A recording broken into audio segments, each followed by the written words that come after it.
Testing, suara okey ya.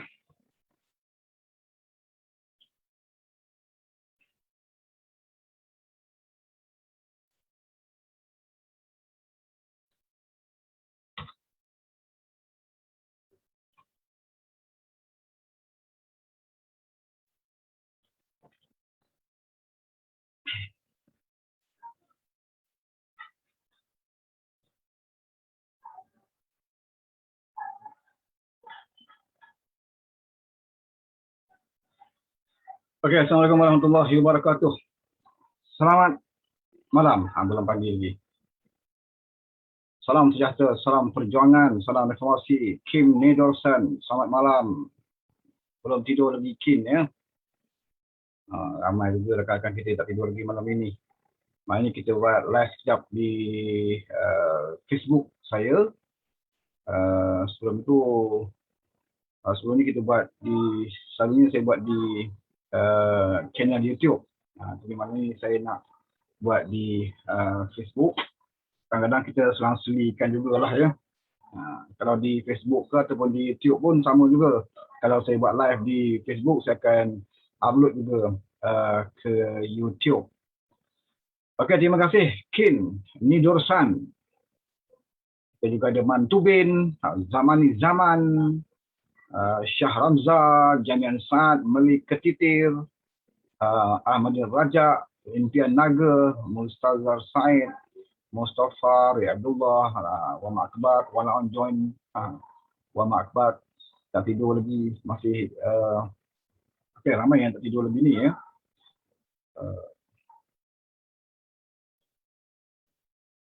Si siapa lagi tu? Kita ada Cik Sofian, Wan Fazul Said, Wan Fazul SYM, Bandar Tun Razak, Mustafa, Mustazar, Ria Abdullah, Jeman, MD Azman. Okey, di mana saja anda berada, semuanya diharapkan sehat-sehat semualah. Sehat belaka, ya, segar-segar belaka, bersemangat belaka. Zakaria, salam bro dari Keluang, kata Zakaria. Kir Johari, Sungai Petani clear, Orang Utara. Bandar Tun Razak clear, kata Wan Faizul. Okey, dah tukar nama dah. Dulu nama dia Wan Ashraf. Sekarang ni sudah jadi Wan Faizul SYM. Mana mentang dia pakai motor SYM. Ya, zaman-zaman juga ada bersama kita. Mantubin. Okey, Scott ni Scott juga ni. Muhammad Sarih dan Hanifah. Ahmadin Raja. Okay, Al-Hadi, Mukmin. Itulah yang antara rakan yang masih lagi tak tidur, sempat tinjau-tinjau, tengok di Facebook saya waktu ini. Al-Hadi Mukmin, Al-Hadi Mukmin hadir katanya. Salam tuan, kata Mas Sarih. Waalaikumsalam. Okey, hari ini dah hari keberapa ya? Kita berada bersama Buah Pentadbiran Perdana Menteri yang baru, Ismail Sabri. Sehingga hari ini saya tak nampak apa pun. Ya. Ramai yang tertanya-tanya apakah pembaharuan di bawah Ismail Sabri. Menteri Kabinet telah pun dilantik, nak tunggu atas sumpah dia lagi. Tapi setakat ini belum nampak. Ya, bila kita tengok barisan Kabinet saja, kita dah nampak dah. Ya. Ismail Sabri memang tak mampu nak membuat perubahan yang lebih besar. Bukan saja lebih baik daripada Muhyiddin, malahan saya rasa kerajaan atau kabinet yang dia berbentuk kali ini adalah kabinet yang rasa lagi lemah daripada kabinet Muhyiddin ataupun kerajaan bawah Mahyadin. Okey, Zubir Bakar, salam dari P69 Parit Perak hadir. Al-Hadi Mukmin, Setapak Jaya, Setiawangsa hadir. Zakaria Muzin, aku tadi malam ni bro, PM orang Pahang. Perdana Menteri orang Pahang, ya. Dan yang di Tanah Agung pun orang Pahang, kan. Bertuahnya orang Pahang, ya. Muhammad Nordin, Assalamualaikum tuan. Waalaikumsalam, terima kasih Muhammad Nordin. Okey. Baru-baru ni Perdana Menteri kita pergi ke Bera. Kampung dia lah, kawasan dia. Dia ahli parlimen Bera. Di sana dia sempat juga bertemu dengan warga tentera di Bera. Ya, saya pun tak pasti kem tentera mana di Bera tu, tapi memang adalah ya, pundi-pundi pos Di tentera pada masa PRU 14 yang lalu ada undi pos di Bra, tetapi kampnya tak ada kan. Tetapi yang saya nak sebut pada malam ini adalah apa janji Ismail Sabri, Perdana Menteri, kepada warga tentera, di mana yang beliau sebutkan bersama dalam majlis dialog bersama anggota tentera lah di Bra. Katanya kerajaan akan memberikan pencen kepada semua warga tentera, veteran tentera yang berhenti awal, yang bersara atau berhenti awal akan diberikan pencen, sebab katanya ramai yang berhenti awal tu tak dapat pencen. Ya? Jadi bila kita dengar janji-janji macam ni, saya rasa memang satu janji yang tidak bertanggungjawab lah daripada seorang Perdana Menteri yang pernah berada di Kementerian Pertahanan sebelum ini. Ya? Bukan kita tak setuju tentang pemberian atau imbuhan yang patut diberikan kepada warga tentera yang tidak berpencen. Tetapi janji yang beliau ungkapkan itu adalah satu janji yang saya rasa janji-janji yang hanya untuk melonakkan telinga, khususnya bagi warga tentera. Ya. Jadi siapalah yang tidak akan setuju, ya, terutamanya bagi warga tentera yang berhenti awal. Ya. Orang lain berhenti paling kurang 21 tahun berkhidmat dalam tentera, barulah boleh menikmati faedah pencen. 21 tahun ke atas, mereka akan menikmati faedah pencen. Jadi yang berhenti 10 tahun, sebelum ini berhenti 15 tahun, ataupun 16 tahun, mereka tidak dapat menikmati faedah pencen. Ya? Itu yang kita tahu. Tanyalah mana-mana warga tentera pun, itulah kaedahnya dan itulah undang-undang yang sehingga hari ini tidak lagi dipinda. Ya? Jadi apabila Perdana Menteri berjanji sedemikian, saya bimbang kalau janji ini tidak boleh ditepati. Ya? Kerana bagaimana kita nak bicarakan tentang pencen untuk warga tentera, sedangkan tuntutan veteran tentera tentang kenaikan gaji warga tentera yang sedang berkhidmat pun, ya, masih lagi tidak tertunai. Tentang penyelarasan pencen kepada pesara-pesara pun masih lagi tidak tertunai daripada zaman Najib lagi. Ya? Jadi bagaimana kita nak berjanji kepada orang yang langsung tidak berpencen? Ini persoalan dia. Ya? Yang sedang bekerja pun banyak janji yang kamu tidak dapat lakukan.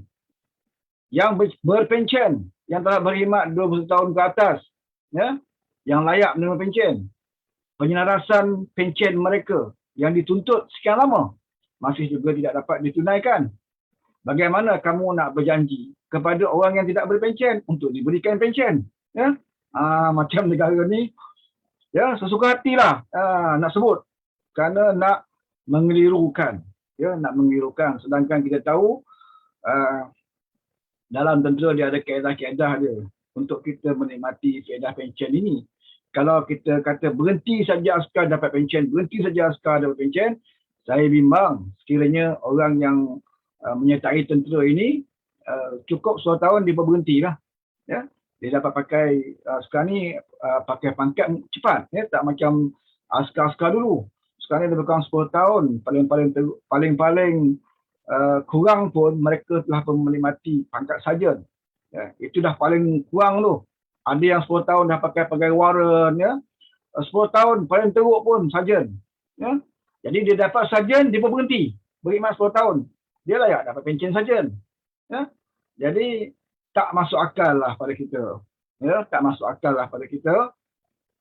Orang yang berkhidmat 10 tahun dalam tentera, maka mereka berhenti, mereka pun dapat pencen. Ya?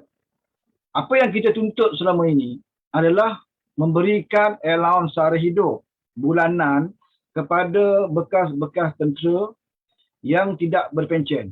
Ya, kita tidak boleh sebut sebagai pencen. Ya. Allowance sara hidup bermakna kadar yang ditetapkan oleh kerajaan, ya, kepada golongan veteran yang tidak berpencen. Kerana kita tahu kebanyakan warga tentera yang tidak berpencen ini ada yang kehidupan mereka agak susah, ya. mereka tidak ada rumah dan sebagainya, bagi tanggungan yang ramai. Ada yang bekerja waktu PKP ini pula terganggu, ya. Kerjaya mereka, perniagaan mereka banyak yang terjejas kerana PKP ini, sudah pastilah akan membebankan veteran-veteran tentera yang tidak berpencen ini. Ya. Jadi yang kita tuntutkan adalah allowance sara hidup mereka secara bulanan. Sama juga yang kita tuntut tentang pingat jasa Malaysia, ya, PJM. PJM ini mula diperkenalkan, mula diperjuangkan di era kerajaan Pakatan Harapan. Ya. Masa zaman Najib tidak ada, ya, allowance PJM ini. Di bawah kerajaan Pakatan Harapan, kita memberikan allowance walaupun secara one off ketika itu. Ya. Dan hasrat kerajaan PH waktu itu adalah untuk memberikan allowance bulanan kepada pemegang-pemegang PJM ini, pingat jasa Malaysia ini. Ya. Tetapi kerajaan PH tidak sempat untuk melaksanakan, cuma kita sempat memberikan one off. Selepas itu kerajaan kita dikhianati, maka benda ini tidak berjalan sampailah sekarang ini. Ya, one off tetap diberikan seperti mana yang telah dimulakan oleh kerajaan PH dahulu. Ya. Jadi yang ini pun kamu gagal nak laksanakan, memberikan allowance bulanan setiap bulan kepada pemegang PJM. Kemudian kamu juga gagal melaksanakan penyelarasan pencen buat veteran-veteran tentera. Kamu juga gagal memberikan bulanan sara hidup kepada veteran-veteran tentera yang tidak berpencen. Dan kemudian kamu janjikan pula, ya, pencen kepada mereka yang berhenti awal daripada perkhidmatan. Jadi saya rasa satu janji yang tidak masuk akal dan tak sepatutnya dikeluarkan oleh seorang Perdana Menteri, kerana rasanya apa sahaja janji yang keluar mulut daripada seorang Perdana Menteri, ianya mesti dilaksanakan. Ya. Tidak boleh dia hanya berjanji kemudian mencari alasan untuk tidak melaksanakannya. Sebab itu Perdana Menteri ini tidak boleh sewenang-wenangnya untuk menyatakan sesuatu perkara, kerana apa yang dikeluarkan oleh mulut seorang Perdana Menteri itu adalah menjadi harapan kepada orang yang mendengar. Ya. Jadi kemungkinan sekarang ini pun saya dah dengar ramai veteran-veteran tentera dah rasa teruja, ya, rasa bergembira kerana mereka juga akan dapat pencen. Yang kita bukannya rasa cemburu atau beriri hati kepada mereka-mereka ini, ya. Kita cuma bimbang kalau mereka ini akhirnya dikecewakan, kerana pada kita adalah tidak masuk akal sama sekali selagi, ya, undang-undang pindaan dan sebagainya tidak dilakukan, ya, di dalam untuk melaksanakan dasar ini. Ya, baik buruknya dasar ini juga tidak pernah dibincangkan, dan saya yakin, ya, apa yang dijanjikan oleh Perdana Menteri itu, ya, mungkin di luar pengetahuan ataupun di luar tidak pernah dibincangkan bersama dengan panglima-panglima Angkatan Tentera. Ya, mungkin panglima Angkatan Tentera pun tak tahu apa yang nak disebut, yang dijanjikan oleh Perdana Menteri ini. Mungkin panglima Tentera Darat juga tidak tahu. Ya. Kerana bagi saya tidak semudah itu untuk memberikan pencen kepada veteran tentera yang tidak menghabiskan tempoh perkhidmatannya 21 tahun seperti mana yang disyaratkan. Ya? Jadi siapa nak bayar pencen dia selagi pindaan tidak dibuat kepada perkara ini, ya, untuk mendapatkan pencen dan sebagainya. Saya rasa lebih baik ia dimulakan dengan cara memberikan saran hidup atau allowance sara hidup kepada warga-warga tentera yang tidak berpencen ini. Kalau kamu berikan pencen kepada orang yang hanya berkhidmat tidak sampai 21 tahun, contohnya berkhidmat 10 tahun, 15 tahun, 12 tahun, maka ia akan menggalakkan ramai warga tentera yang telah pun kita latih sekian lama ini, mereka, ya, akan menamatkan perkhidmatan. Kalau mereka rasa 10 tahun ataupun 15 tahun ataupun 18 tahun, dia rasa dia tidak boleh lagi nak pergi pangkat lebih jauh, ya, lebih baik dia berhenti. Ya. Kurang-kurangnya dia dapat pencen. Jadi ini saya rasa bukan satu galakan yang baik ya untuk kita memperkuatkan organisasi ketenteraan ya. Dalam tentera ini saya rasa patut kita berpegang kepada dasar yang telah pun ada, iaitu pencen wajib ataupun pencen untuk mendapatkan pencen itu minimalnya 21 tahun ya. Dan arahan yang terbaru tidak ada lagi pemberhentian 10 tahun, 13 tahun, 15 tahun, 18 tahun ya. Arahannya apabila seseorang itu dah mengangkat sumpah sebagai anggota tentera ya, telah pun diterima sebagai anggota tentera selama menjalani latihan selama 6 bulan, mereka angkat sumpah dan menjalani latihan dan telah pun lulus di latihan itu, maka tidak ada lagi ya pilihan untuk mereka berhenti 10, 13, 15 ataupun 18 tahun. Sain saja surat 5 jari, sain saja 5 jari, minima kamu mesti berkhidmat 21 tahun. Itu minima untuk melayakkan kamu mendapat pension ya. Dan kalau kamu ada rasa nak berkhidmat lebih panjang ya, 21, 25 ya, kerana nak mendapatkan pension yang lebih tinggi, itu alhamdulillah ya, atas kemampuan kita ketika itu. Tetapi minimanya ya hari ini peraturan yang ada hari ini adalah 21 tahun. Tapi yang terbaru-baru ini Perdana Menteri sebut kita nak beri pension juga kepada warga veteran tentera yang tidak sampai perkhidmatan mereka selama 21 tahun. Jadi saya rasa ini satu janji yang rasa saya tidak masuk akal dan kemungkinan tidak akan dilaksanakan oleh kerajaan, sedangkan banyak lagi tuntutan yang dibuat sama ada oleh persatuan-persatuan bekas tentera dan sebagainya masih lagi gagal kamu tunaikan ya. Seperti yang saya sebut tadi, allowance bulanan untuk pemegang pingat PJM ya, yang diusahakan oleh Pakatan Harapan, cuma Pakatan Harapan tak sempat nak laksanakan pembayaran. Kita bercadang untuk membayarnya setiap bulan ya, tak salah saya RM500 setiap bulan kita nak berikan kepada pemegang-pemegang PJM ini, iaitu orang-orang yang telah orang-orang lama dan tentera yang telah berkhidmat di era waktu zaman komunis ya, dan selepasnya ya, ada tempoh perkhidmatan untuk mereka mendapat layakan PJM ini, dan mereka dicadangkan ketika kita memerintah dulu waktu kerajaan PH, kita nak beri allowance bulanan mereka RM500 setiap bulan ya, tetapi tidak sempat kita laksanakan. Cuma yang sempat kita berikan adalah one off kepada mereka, dan one off itu ya terus dilaksanakan oleh kerajaan selepas PH memerintah ya, tapi dimulakan ideanya dimulakan oleh kerajaan PH ya. Kita bermula dari situ. Banyak lagi yang kita rancang sewaktu zaman PH. Kita juga mengkaji untuk memberikan allowance hidup yang berpatutan kepada bekas-bekas tentera yang tidak berpension ya. Dan ada tuntutan daripada persatuan-persatuan bekas tentera untuk menyerahkan pension, menyelaraskan pension kepada pesara-pesara tentera. Kerana kalau sekarang ini kita lihat bezanya terlalu jauh ya. Mereka yang berpangkat sarjan contohnya, tentera yang pangkat sarjan yang telah berkhidmat mungkin 10 tahun yang ke belakang ini, pension mereka jauh lebih sedikit daripada pension yang berpangkat sarjan sekarang ini ya, kerana jumlah ya perbezaan gaji itu terlalu tinggi. Jadi di situ ada tuntutan daripada persatuan bekas tentera ya, untuk menyelaraskan gaji ini supaya tidak terlalu beza jauh ya, sarjan yang dahulu dengan sarjan sekarang ini, pensionnya jangan jarak terlalu jauh.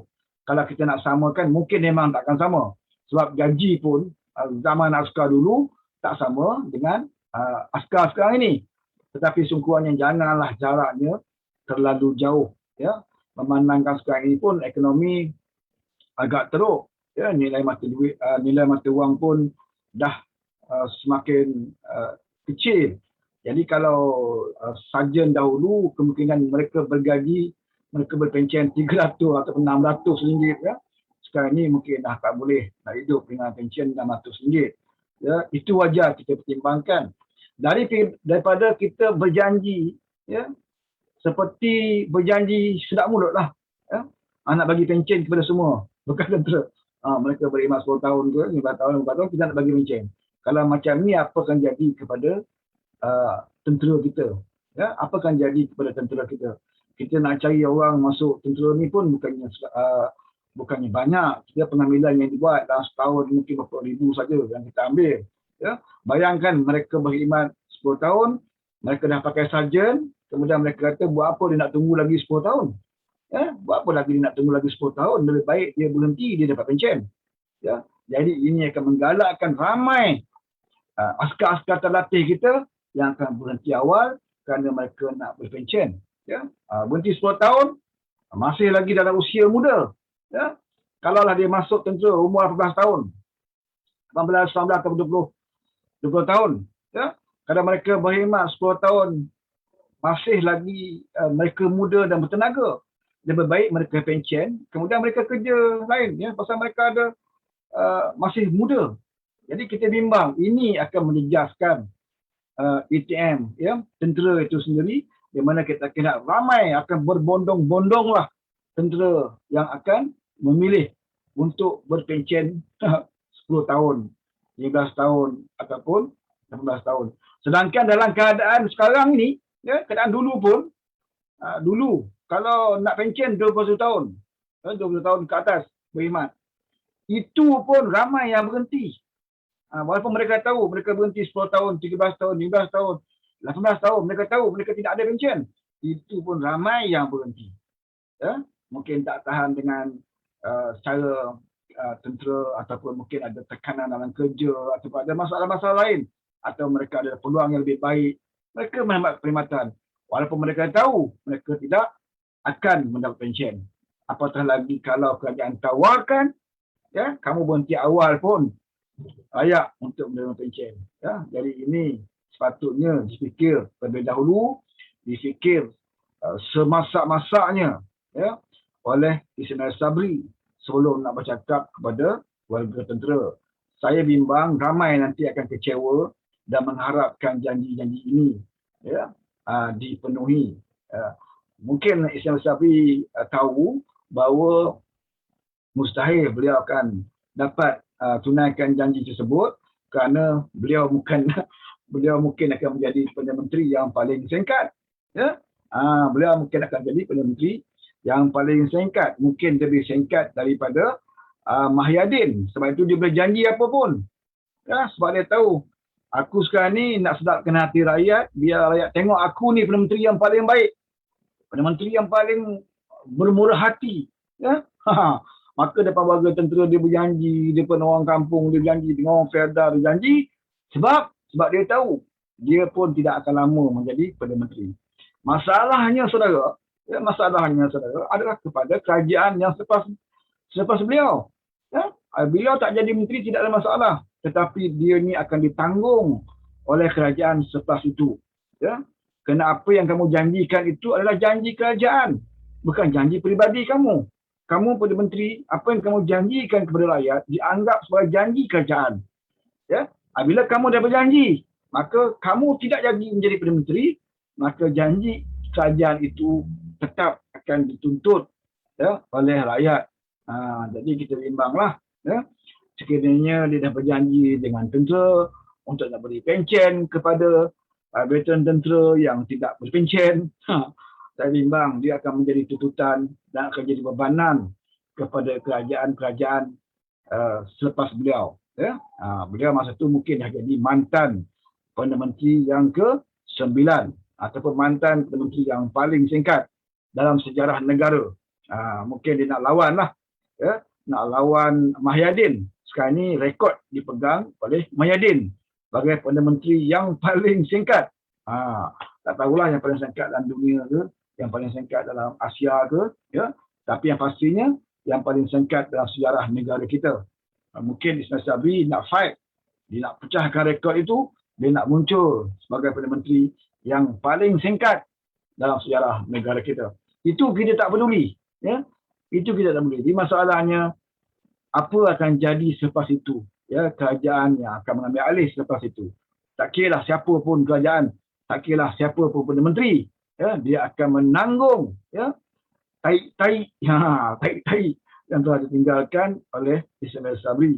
Seperti mana Ismail Sabri sekarang ini, ya, mencuci taik-taik yang telah pun ditinggalkan oleh Maya Aidin. Ya. Jadi saya tengok apa yang beliau nyatakan, apa yang beliau janjikan kepada warga tentera itu nampaknya memang tidak masuk akal, semata-mata untuk menunjukkan kepada warga tentera kononnya beliau begitu perhatian dengan kebajikan warga tentera dan juga veteran-veteran. Ya. Lebih baik beliau tumpukan kepada masalah yang terlalu lama tidak dapat diselesaikan. Ya. Seperti mana saya sebut tadi, masalah penyelesaian pencen, masalah perumahan veteran tentera yang banyak tidak ada rumah, banyak rumah yang terbengkalai. Ya. Sampai hari ini pun ada warga tentera yang membuat pinjaman perumahan yang rumahnya terbengkalai. Ya. Bayaran bulan diambil, bayaran bulan dipotong setiap bulan, tetapi rumah terbengkalai, pemaju melarikan diri. Banyak kes, banyak aduan yang kita dengar. Sepatutnya ini diselesaikan dahulu daripada memberi gula-gula yang tak masuk akal kepada veteran-veteran tentera. Inilah, ya, Ismail Sabri. Dan kalau kita tengok kabinet yang beliau susun, ya, jadi kabinet yang beliau susun itu contohnya seperti kalau dulu kita katakan kerajaan itu gagal kerana kita ada Menteri Keuangan Zafrul, ya, yang gagal melaksanakan kehendak kerajaan dalam moratorium dan sebagainya, ya, air Sina dan sebagainya. Jadi rakyat marah kepada kerajaan Mahyadin kerana keengganan Zafrul ini, ya, seorang bankers yang lebih mengutamakan pihak-pihak kumpulan-kumpulan bank daripada mengutamakan kebajikan rakyat. Maka kita anggap itu adalah kerajaan gagal. Ya, kita Ismail Sabri Ismail Sabri yang dikatakan sebagai Perdana Menteri baru yang kononnya, ya, akan membuat reform. Kata UMNO ni, Ismail Sabri akan cuba membuat reform. Ya, kita melihat dia mengekalkan Menteri Keuangan orang yang sama. Ya, orang yang sama. Kemudian dia nak bagi 100 hari untuk nak buktikan KPI 100 hari, nak buktikan mereka boleh bekerja. Jadi betul lah kata Dr. Sri Anwar Ibrahim, bagaimana kamu nak bagi dia 100 hari sedangkan 18 bulan, ya, telah diberikan kepada orang yang sama, ternyata mereka gagal. 18 bulan mereka gagal menjadi Menteri Keuangan, 18 bulan mereka gagal jadi banyak kementerian, kesihatan, MIT, yang menunjukkan pendidikan, ya, 18 bulan mereka gagal. Ya, sekarang ni Ismail Sabri bagi 100 hari. Ya, tidak masuk akal. Sebab itu saya katakan bahawa dalam keadaan Ismail Sabri menjadi Perdana Menteri, dalam keadaan beliau amat tertekan. Ya, amat tertekan. Beliau tidak ada pilihan. Beliau tahu, ya, menteri-menteri yang beliau lantik itu adalah menteri-menteri yang menjadi faktor kegagalan kerajaan-kerajaan yang terdahulu, tetapi dia terpaksa pilih juga. Ya, sebab mereka-mereka inilah yang memberikan sokongan kepada beliau untuk menjadi Perdana Menteri. Sebab itu saya katakan bahawa negara ini tidak akan mampu melakukan perubahan, ya, selagi orang-orang politik bermain dengan percaturan politik kuasa dan juga kedudukan. Bukan kerana bakat dan juga kebolehan, bukan kerana mereka ini memikirkan tentang rakyat, tapi mereka memikirkan tentang kepentingan diri dan juga jangka hayat mereka di dalam politik. Jadi Ismail Sabri tak menentukan bahawa jangka hayat dia lama dalam politik, dia terpaksa ambil pengampu-pengampu ini walaupun dia tahu inilah, ya, orang yang menggagalkan kerajaan sebelum itu, tetapi dia kutip balik supaya dapat, ya, mengekalkan dia sebagai Perdana Menteri, ya, mungkin selama-lamanya pada pemikiran dia lah, ya, dia nak jadi Perdana Menteri yang lama. Tetapi kita merasakan, ya, dia akan mencipta rekod Perdana Menteri yang paling singkat, lebih singkat daripada Mahyudin. Okey, Muhammad Nordin kata masa banyak duit pun tak bagi. Ini kan pula bila dah tak ada duit nak bayar pencen kepada veteran tentera yang berkhidmat sampai 1 tahun. Ya, masa duit banyak pun kita tak mampu, ya, nak beri bukan setakat pencen, kita tak mampu nak selaraskan pencen mereka. Ya, perbezaan pencen tentera yang dahulu dengan tentera sekarang jauh beza. Kemudian kita pun tak mampu nak beri sara hidup, ya, allowance sara hidup kepada veteran tentera yang tidak berpencen, tidak mampu nak selesaikan perumahan-perumahan mereka, ya, dalam keadaan ekonomi baik ketika itu. Itu pun gagal kita lakukan.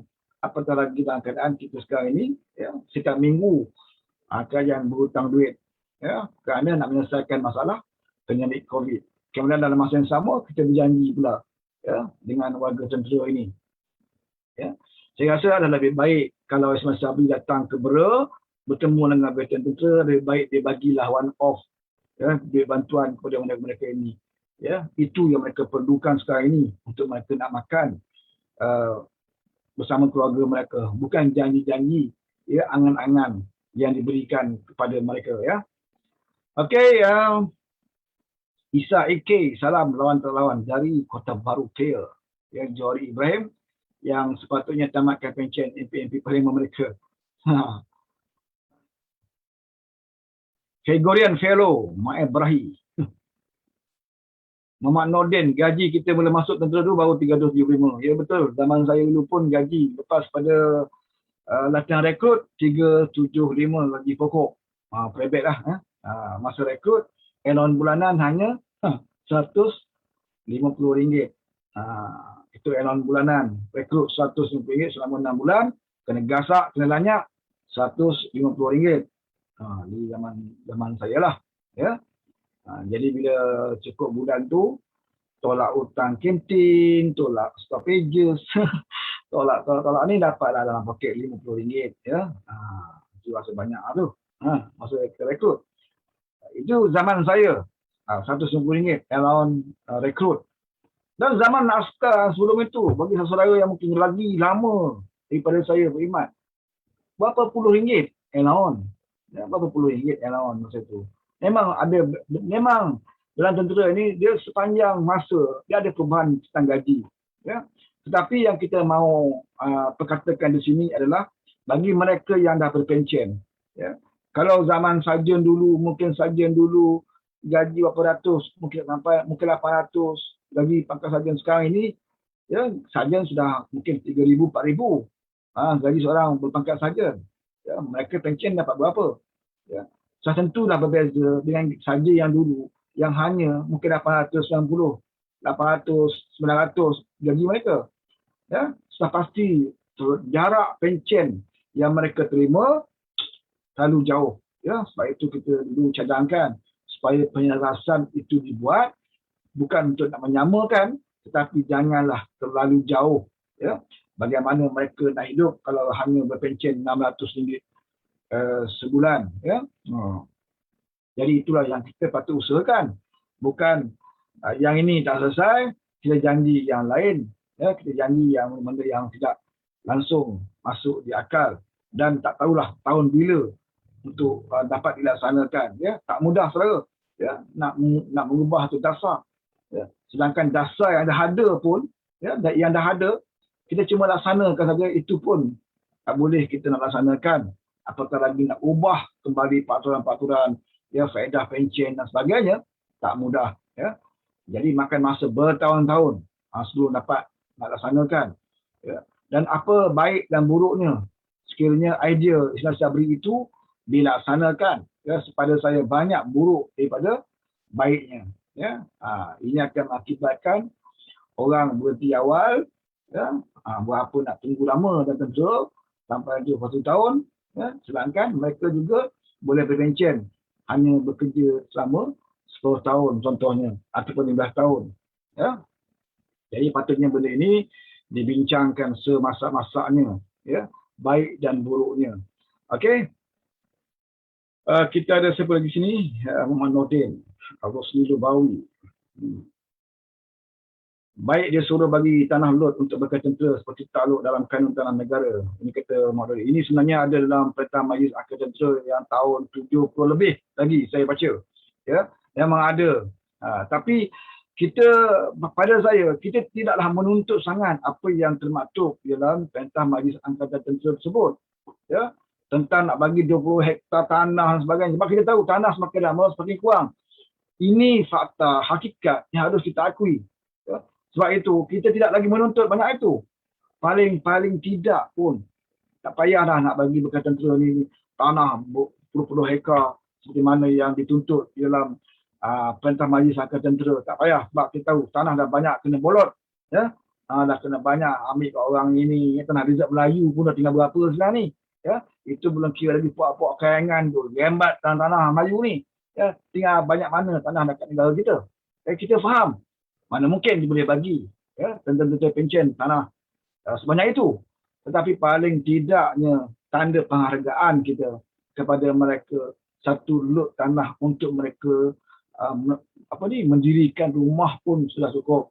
Ya, tak payah nak buat ladang, tak payah nak buat kebun. Ya, cukup untuk mereka mendirikan pondok mereka, ya, rumah mereka, kediaman mereka atas tanah milik mereka sendiri. Sungguhnya itulah satu kenangan ya mereka dan juga anak cucu cicit mereka bahawa inilah tanah yang diberi oleh kerajaan sebagai tanda penghargaan ayah dulu, ya, atuk dulu sebagai anggota tentera. Bolehlah dia bangga, ya, dia cerita dengan anak dia cerita dengan cucu dia, ini tanah kerajaan bagi atuk dulu prajurit tanah air. Kan? Jadi itu yang kita harapkan. Kalau kita minta apa yang seperti yang termaktub dalam Perintah Majlis Angkatan Tentera 10 hektar, itu memang dah tak masuk akal. Dan sepatutnya dah dipinda pun. Ya. Memang tidak akan dapat dilakukan. Ya.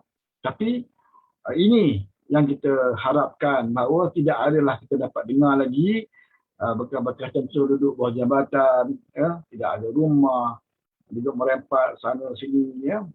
Seperti mana yang pernah kita lihat. Digerakan, ada berkaitan yang duduk dalam hutan, duduk dalam pondok, dalam kota dan sebagainya. Ya. Ini amat memalukan dan saya rasa inilah tanggungjawab kerajaan. Sesiapa pun jadi kerajaan. Ya. Cuma saya rasa kecewa sikitlah. Ya. Masa PH pemerintah dulu kita tak sempat nak melaksanakan ini. Ya. Sebab nak melaksanakan ini tak boleh masa setahun, ya, 22 bulan nak laksanakan benda-benda sedemikian. Ya. Bolehlah kita ansurkan dari mana yang termampu kita buat dulu, kita buat. Ya. Kemungkinan kalau kita tidak dikhianati dulu, kemungkinan benda ini boleh dipertimbangkan. Kita mendesak.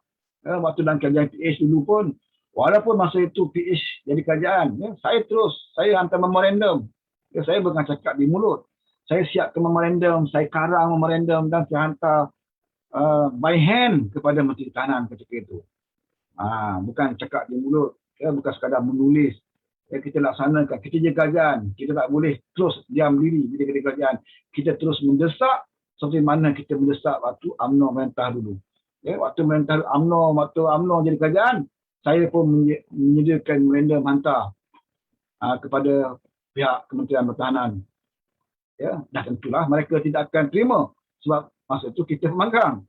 Kemudian bila PH memerintah, saya juga hantar memorandum yang sama. Tuntutan yang sama. Ya. Berkaitan kebanyakan isu yang sama. Saya hantar serahan tangan daripada saya sendiri kepada Tuan Haji Mat Sabu ketika itu sebagai Menteri Pertahanan. Ya, sewaktu beliau datang berkunjung ke pengkalan TUDM Kuantan. Ya, saya tunggu dia. Ya, sebab inilah masanya saya kata saya nak serahkan memorandum kerana inilah waktu kerajaan PH pemerintah. Tetapi saya tidak boleh nak salahkan kerana mana mungkin ya dalam banyak-banyak tuntutan itu boleh dilakukan dalam masa 22 bulan kita jadi kerajaan. Ya. Cuma saya rasa bangga sedikit sebab di antara memorandum itu seperti mana yang saya juga catatkan dalam memorandum tersebut berkenaan dengan pingat-pingat ini ada juga ya dilaksanakan sepertinya pingat PJM itu walaupun secara one off, tetapi tuntutan kita sebenarnya adalah kailan bulanan. Ya. Tapi kita tahu bahawa kerajaan yang kita nak diri, ya, yang kita dapat mandat di rakyat itu akhirnya tidak dapat bertahan kerana adanya manusia-manusia yang rakus, manusia-manusia yang khianat, ya, akhirnya menjatuhkan kerajaan kita. Sampailah ke hari ini ada 2 Perdana Menteri yang kesemuanya adalah Perdana Menteri kudeta, Perdana Menteri yang tidak diangkat oleh rakyat. Jadi tak peliklah Kalau kerajaan yang ada ini, ya, kerajaan yang rosak, kerajaan yang tidak lagi mendapat keberkatan, ya, sebab kerajaan yang sebenarnya, ya, yang kali terakhir negara kita menikmati kerajaan yang dipilih oleh rakyat adalah kerajaan di bawah PH, ya. Selepas pada PH, kita terpaksa menerima seorang Perdana Menteri yang hanya dipilih oleh kalangan ahli-ahli parlimen, ya. Kita pun faham, ya, kualiti ahli parlimen kita.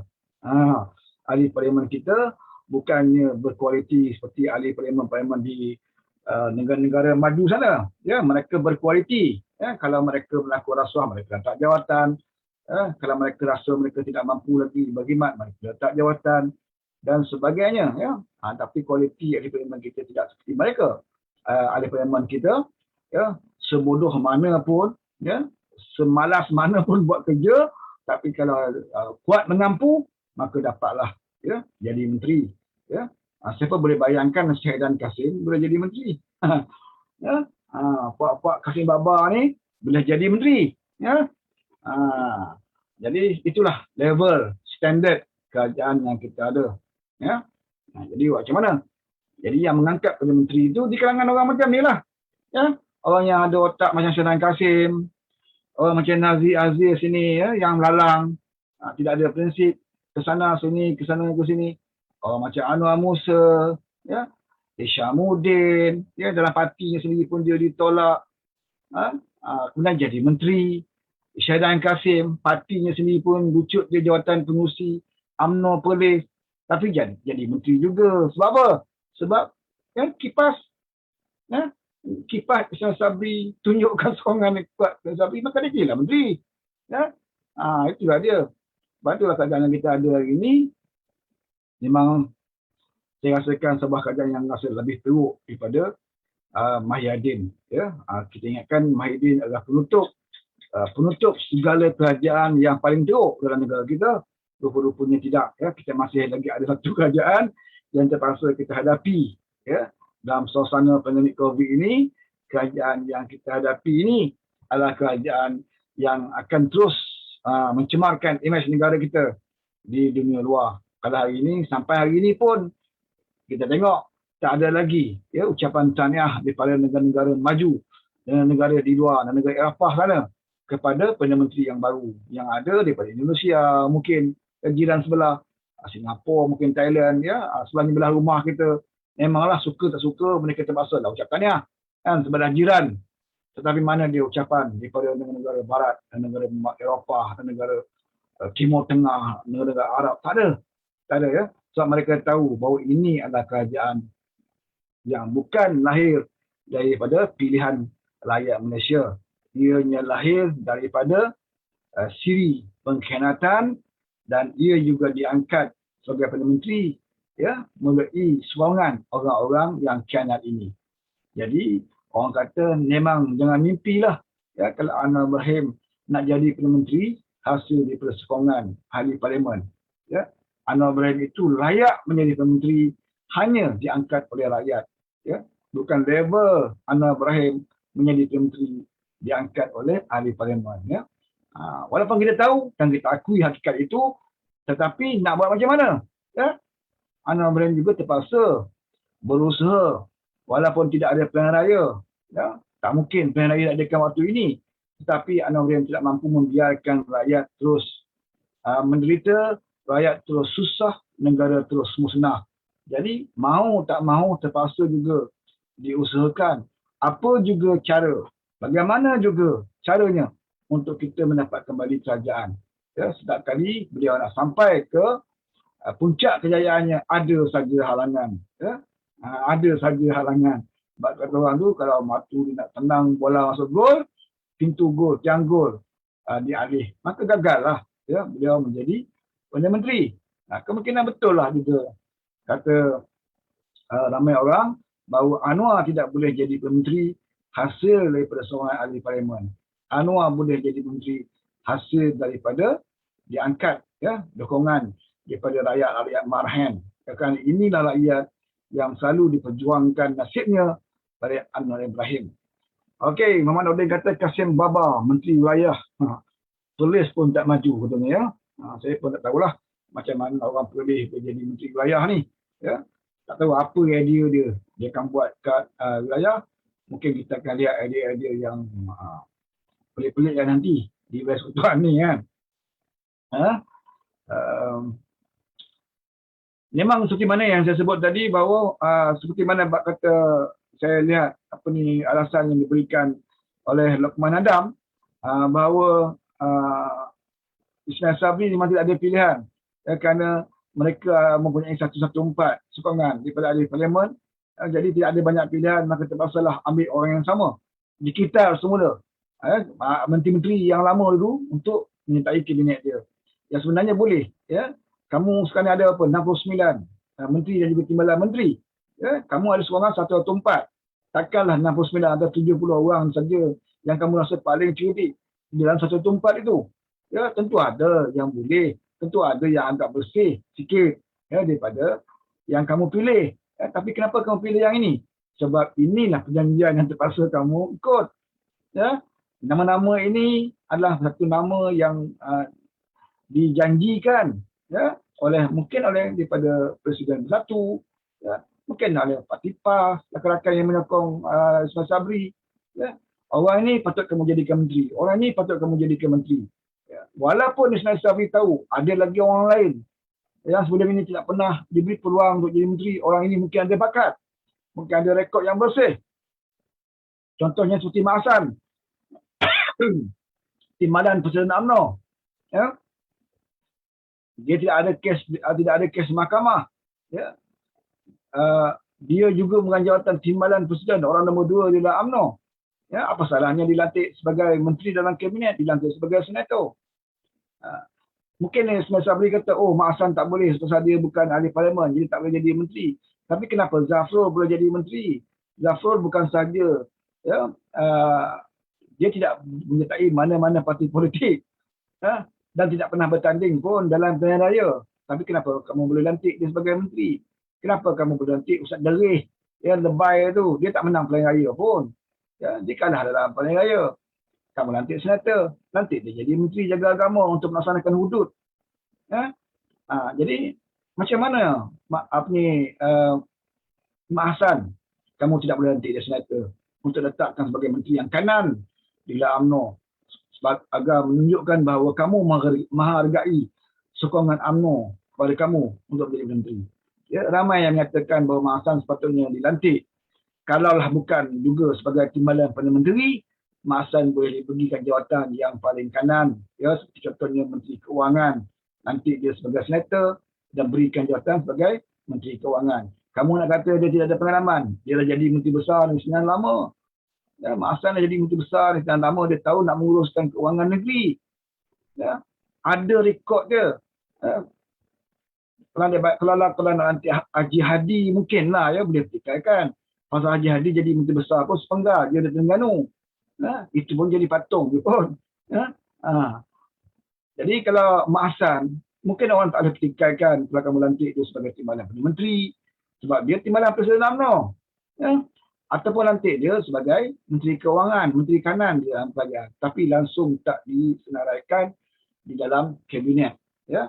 Jadi saya nak kata apa ya, jadi nasiblah Zahimidi ya, orang kamu terus dipinggirkan oleh Ismail Sabri, kerana Ismail Sabri pun dia pun tahu politik dalam UMNO ni ya, sebab dia bukan baru dalam UMNO ya. Dia tahu dalam UMNO ni kalau diberikan ruang banyak kepada musuh, sukarlah Ismail Sabri nak naik di dalam UMNO ya. Cita-cita Ismail Sabri bukan sekadar jadi Perdana Menteri semata-mata, dia juga bercita-cita untuk jadi Presiden UMNO ya. Nak jadi Presiden UMNO mestilah bina kekuatan ya di peringkat bawahan.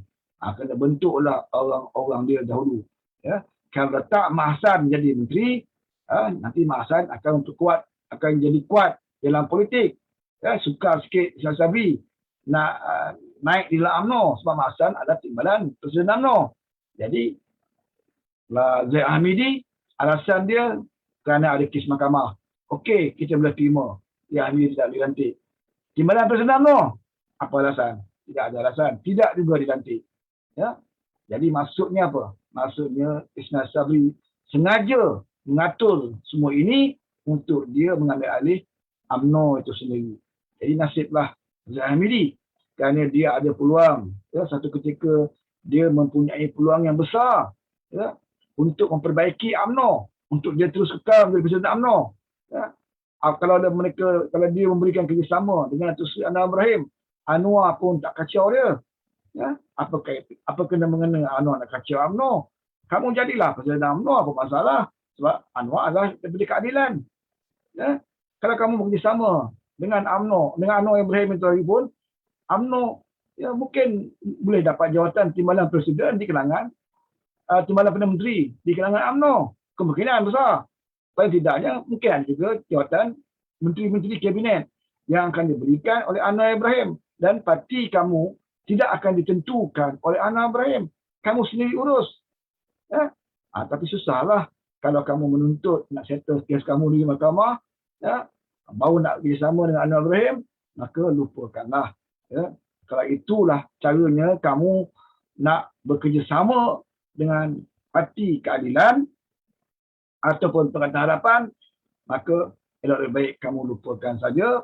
Ya? Lebih baik kamu terus berikan sokongan pada Ismail Sabri, dan akhirnya nanti apa yang kamu kejar tak dapat, ya? Apa yang kamu kendong keciciran, ya? Yang kamu kejar untuk nak jadi Presiden UMNO ataupun jawatan yang besar dalam kerajaan, mungkin gagal, mungkin kamu akan masuk penjara juga, ya? Dan apa yang kamu pegang sekarang ini, jawatan Presiden itu juga akhirnya akan hilang.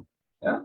Di situ kamu akan tahu betapa bodohnya kamu satu ketika di dalam membuat keputusan politik apabila kamu menyerahkan jawatan Perdana Menteri itu kepada orang yang ada cita-cita, ya, untuk mengambil tempat kamu sebagai Presiden UMNO. Ya? Okey, Muhammad Nordin. Lokman mula nak bodek lah tu sebelum tutup bahagian Arab. Ya? Jadi kalau kita tengok live Lokman Adam, termasuk juga live daripada siapa tu, seorang lagi tu, Tan Sri Datuk Seri, bukan Tan Sri, apa tu, Datuk Hijaz, apa nama tu, ya, dah nampak tawa sikit live dia, ya, sebab dia dah serba salah sekarang ni, ya? Nak kutuk ke orang, ya? Kerajaan UMNO, dulu boleh kutuk, boleh kata kerajaan Muhyiddin, ya, semburit dan sebagainya. Ini kerajaan mengandungi ahli kabinet raja, apa ni, bapa semburit negara, ketua mengadam kan, sedap, ya. Masa tu Muhyiddin jadi Perdana Menteri. Sekarang ni Perdana Menteri siapa? Di kalangan UMNO, ya, bukan calang-calang orang naik Presiden UMNO, ya. Siapa yang angkat? UMNO juga yang angkat, ya. Jadi Lokman Adam nak kata macam mana? Ya, nak salahkan siapa? Ya. Yang naikkan Ismail Sabri itu UMNO juga. Ismail Sabri pun naik Presiden UMNO. Jadi dah serba salah sekarang ini, ya. Semburit masih juga dalam kerajaan, ya. Anwar Musa yang duk hentam Presiden UMNO jadi menteri, ya. Syahidan Kasim duk pelekehkan Anwar Musa, Zahid Hamidi, mempelekehkan Najib, mempelekehkan Zahid Hamidi, yang setiap malam dihentam oleh Lokman Adam jadi menteri. Anwar Musa pun dihentam oleh Lokman Adam. Anwar Musa duk pesenda-pesendakan, duk pelekehkan Zahid Hamidi, pelekehkan Najib jadi menteri. Ya, Lokman Adam, ya, duduklah restoran kamu, ya. Jual ubat untuk mengelak daripada COVID. Ya. Macam mana Lokman? Ya. Jadi sebab itulah kalau kamu nak jadi pejuang Lokman, kamu tidak boleh menjadi orang yang walak. Ya. Lokman ni dia walak ke Najib. Dia tidak ada prinsip. Ya. Walau macam mana Najib juga yang terbaik. Ya. Ladah sekali dengan Najib sekali sokong Ismail Sabri. Ya. Setiap hari dulu Najib duk hentam dalam tweet dia, dalam Facebook dia hentam Muhyiddin macam-macam, ya. Dia troll Muhyiddin. Sekarang ni saya nampak dah ada kontrol sikit. Ya. Sebab Najib tahu kalau dia nak hentam pun itu naik Presiden UMNO.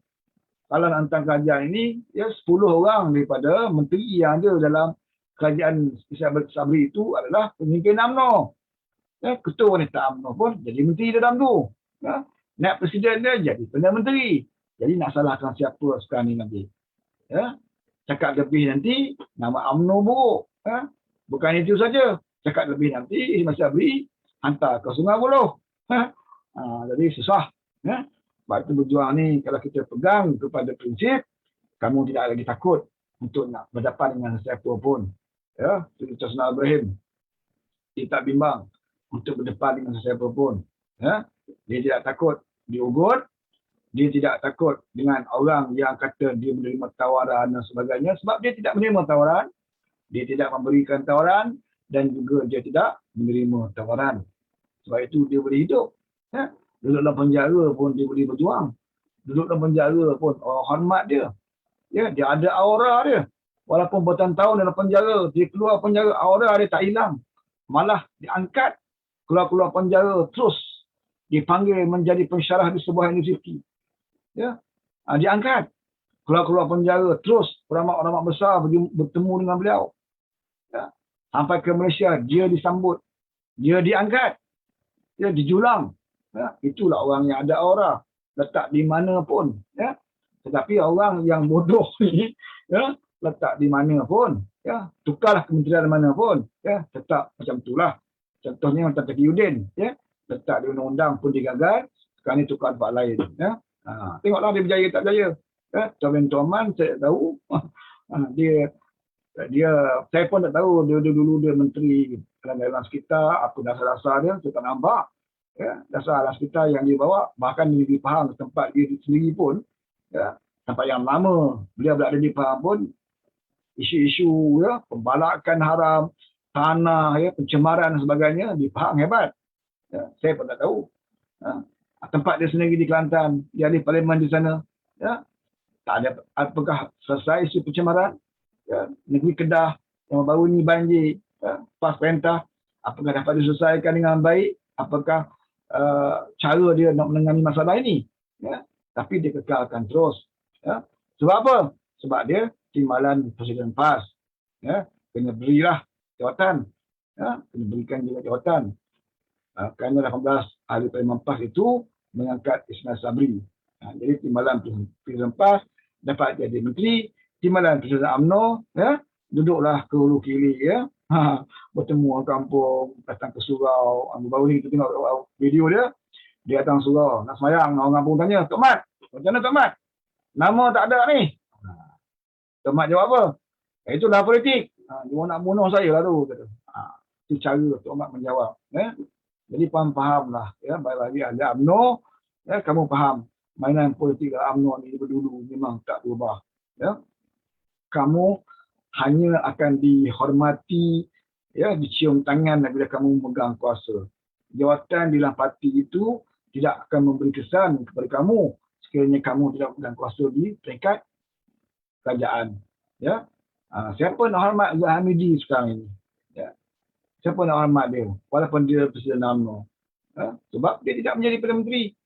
Ya. Tapi bagaimana orang duk ampu, duk bodek, ya, Ismail Sabri. Walaupun dia bukan presiden, dia hanya naik presiden. Ya. Tapi lihat bagaimana dia datang ke Kedah baru ini, puluhan kereta, ya, escort dia. Kalah Agung saudara. Ya. Puluhan kereta. Kita tolaklah kereta-kereta anggota pasukan keselamatan yang mengelilingi beliau. Yang lain tu puluhan kereta. Di dalam kereta itu siapa dia? Pemimpin UMNO. Ya, 2 ekor punggung dia. 2 ekor punggung dia. Kalau Ismail Sabri datang tak banjir tu, agak pemimpin UMNO tu nak datang ke? Nak bertemu dengan rakyat ke? Tak, dia tak akan datang. Ya, mereka datang sebab Ismail Sabri datang. Sebab itu dia ekor punggung dia. Ya. Naik pesawat khas. Ramai-ramai, ya, macam berkelah dalam jet pribadi. Dalam jet Perdana Menteri ni. Ya. Macam mana pemimpin UMNO boleh berada dalam jet? Nak katakan dia menteri kabinet, masa itu menteri tidak diumumkan, kabinet tidak dibentuk. Siapa dia ni yang naik jet ni? Ya, pemimpin UMNO. Ya, yang ada rapat bersama dengan Ismail Sabri. Ya. Tapi bila Zahid sakit pinggang berada di wad, siapa nak teman dia? Siapa nak melawat dia? Ya? Najib Tun Razak lah melawat dia. Najib tak masa datang lah. Mungkin dia sembang.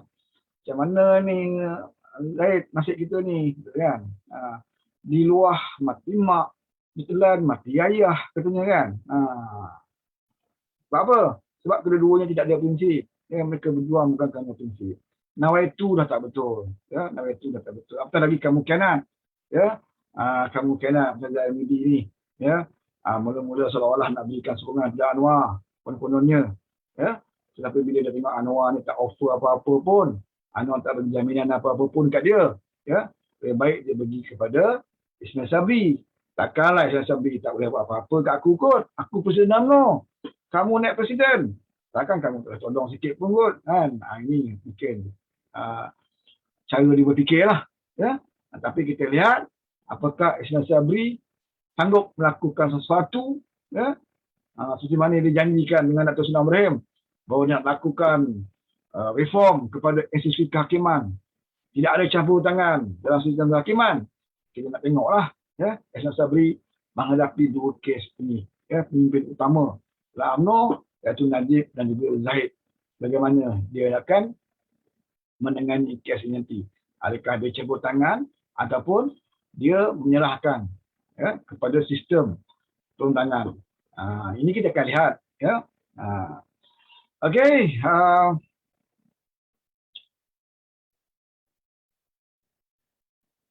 Puan Mak Akbar, Hadi itu siapa? Lawyer, magistrate, doktor. Okey, Muhammaduddin Amir Hijaz, ya, baru saya ingat nama dia, ya. Datuk Amir Hijaz, orang veteran, pengurusi, dia jawatan dia pengurusi kelab veteran UMNO, ya, yang selalu buat live. Suatu Mahidin jadi menteri dulu, setiap malam dia hentam Mahidin ni, ya. Dia kutuklah, ya, kerajaan gagal, sebenarnya Menteri Samburit, ya, tak siasat ke Samburit, macam lah. Masuk Lokman Adam, ya. Kenapa tak siasat ke Samburit? Bukti dah ada, video dah ada, pengakuan dah ada, Lokman Adam. Sekarang ni, kamu yang pegang kuasa, ya, kuasa di tangan kamu, ya. Jadi tak boleh dah nak salahkan sesiapa. Orang yang kamu kutuk dulu pun tetap menjadi menteri, ya. Kamu teruslah di situ, ya. Kamu teruslah di situ, ya. Okey. Bagi kita dalam PH, kita dah bersedia, ya. Sebab ada orang kata ini PH dah kena kencing. Bukan kena kencing. Kalau kita kena kencing ni, kita ada perjanjian, ya. Ada perjanjian bertulis dengan UMNO, ya. Berunding dengan UMNO secara parti dengan parti. Bolehlah kata dia kencing kita. Sedangkan kita tidak ada perjanjian atau tidak ada mesyuarat penyampaian khusus bersama dengan UMNO. Yang ada apa dia? Yang ada hanyalah UMNO Ibrahim menjalankan usaha dia berunding dengan mana-mana ahli parlimen. Kalau kamu yakin dengan saya, terima secara prinsip, ya, kita nak ubah negara ini, nak menjadikan sebuah negara yang adil, untuk nak menerima reform semua institusi dalam negara. Ayo sokong, sokong 4-8, sokong Dato' Seri Ibrahim menjadi menteri. Ini yang kita laksanakan. Kita tidak ada rundingan antara parti dan sebagainya, ya. Bila kamu tidak sanggup nak terima, okey, teruskan. Kamu pilihlah siapa yang kamu mahu, kan? Jadi tak timbul soal kita kena kencing ke, kita kena tipu ke, kerana kita dah bersedia. Dan kita tahu bahawa tak mudah untuk mendapatkan sokongan daripada golongan-golongan yang kita kenal. Di kalangan mereka itu adalah golongan-golongan yang khianat kita, ya? Golongan yang tidak jujur dengan kita, ya? Sukar untuk kita mendapatkan orang yang betul jujur di kalangan mereka-mereka yang tak jujur. Muhammad Azmawi layak memati, PM tak langgar SOP lawat kubur, kan? Bila pula boleh dah lawat kubur, ya? Ini jalan lawat kubur ni pun SOP memeningkan, ya. Bila dah berlaku kepada Ismail Sabri, masa itulah MKN bagi tahu yang kita larang dia lawat kubur dulu hanya waktu perayaan saja. Selain di perayaan boleh, ya. Jadi saya pun tak faham. Kadang-kadang pihak polis pun dia pun pening dengan SOP ni, ya. Jadi kalau SOP dahulu gagal di bawah Ismail Sabri, jadi untuk nak membetulkan kegagalan itu, maka Ismail Sabri kata dia akan membetulkan kembali SOP yang ada tampukan pada kerajaan yang dahulu, ya. Seolah-olah dia tidak ada terlibat langsung, ya, dalam isu SOP pada kerajaan yang dahulu. Macam inilah cara dia nak menipu kita di bawah ini, ya. Okey, itu saja saya rasa saya nak ulas. Saya lebih fokus kepada apa yang disebut oleh Ismail Sabri tentang tentera tadi tentera. Dan saya cuma mengatakan bahawa tidak sepatutnya lah sebagai seorang pementeri memberikan janji yang sedemikian rupa, sedangkan kita tahu bahawa tidak masuk akal, tidak masuk akal dan mustahil ia akan dapat dilaksanakan, kerana tentera ini dia ada peraturan-peraturan dia yang harus dipinda, bukan masa yang singkat untuk nak lakukan pindaan itu. Dan saya rasa ianya tidak akan dipinda sebab mana mungkin kita nak samakan orang yang berkhidmat 20 tahun bersara dengan orang yang berhenti awal 10 tahun boleh juga pencen, dan kalau ini dilaksanakan, saya rasa apa jadi pada tentera kita tak tahulah berapa orang dia yang akan berkhidmat lama di dalam tentera, khidmat 10 tahun okey pencen, dapat pangkat sikit pencen, kemungkinan polis juga akan menuntut benda yang sama juga, bekas polis nanti dia kata boleh tak dia berhenti awal ke mendapat pension, jadi banyaklah perkhidmatan lain juga akan menuntut benda yang sama. Jadi saya rasa tak perlulah Ismail Sabri sampai ke tahap itu untuk nak memperdaya betul-betul tentera. Banyak lagi tuntutan kita yang terbengkalai, yang mudah sebenarnya untuk dilaksanakan kalau mahu dilaksanakan, seperti penyelesaian pencen, allowance sara hidup sahaja kepada veteran tentera, sama ada secara one off atau bulanan, pingat-pingat PJN yang diberikan secara bulanan. Ini boleh dilakukan, ini boleh dilakukan daripada kita menjanjikan pencen kepada orang yang berhenti awal dalam tentera. Jadi ini agak kerusukan sikitlah, kalau kita tanya pada warga tentera pun kadang dia pun rasa memang bagus, pada dia bagus, tapi dia kata betul ke, boleh terima akal ke. Okey, cukup sampai di sini dan insya-Allah kita akan bertemu lagi dalam isu yang lain. Cuma kita sentuh sikit saja tadi tentang warga tentera. Saya juga ingin juga sentuh sikit pasal yang kes tentera yang ditamatkan perkhidmatan, tapi menangkan beliau, saya telah berhubung dengan beliau dan beliau menyatakan bahawa beliau telah pun mengambil peguam untuk lawan kes ini, bila beliau ditamatkan perkhidmatan hanya kerana keenganannya menerima vaksin. Saya pernah ulas dalam live saya sebelum ini dan saya juga ada menulis dalam Facebook tentang isu ini, dan saya rasa tak perlu lagi saya nak ulas sebab dia pun beritahu dia pun telah menyediakan peguam untuk fight kes ini dan kita harap dia berjaya untuk memberikan keadilan kepada diri dia. Dia berhak untuk menerima keadilan apabila keadilan itu dinafikan di dalam tentera dan dia boleh mendapat keadilan itu walaupun di luar, jadi sekadar semuanya berjaya lah, Okey, cukup sampai di sini. Selamat pagi. Dah pagi dah pun, hampir pukul 1 pagi. Terima kasih banyak kerana yang sudi bersama saya dan sekali lagi bagi mereka yang belum subscribe channel YouTube saya, boleh subscribe lah sebab banyak masa juga saya live di channel YouTube bukan di Facebook. Cuma malam ni saya live di Facebook sebab lama dah tak buat live di Facebook, banyak buat di channel YouTube. Jadi saya minta rakan-rakan yang belum subscribe Fauzdin channel, saya jemput, dan saya ucapkan terima kasih bagi mereka-mereka yang telah pun subscribe channel YouTube saya. Sekian, wabillahi taufiq wa hidayah. Assalamualaikum warahmatullahi wabarakatuh. Bye bye.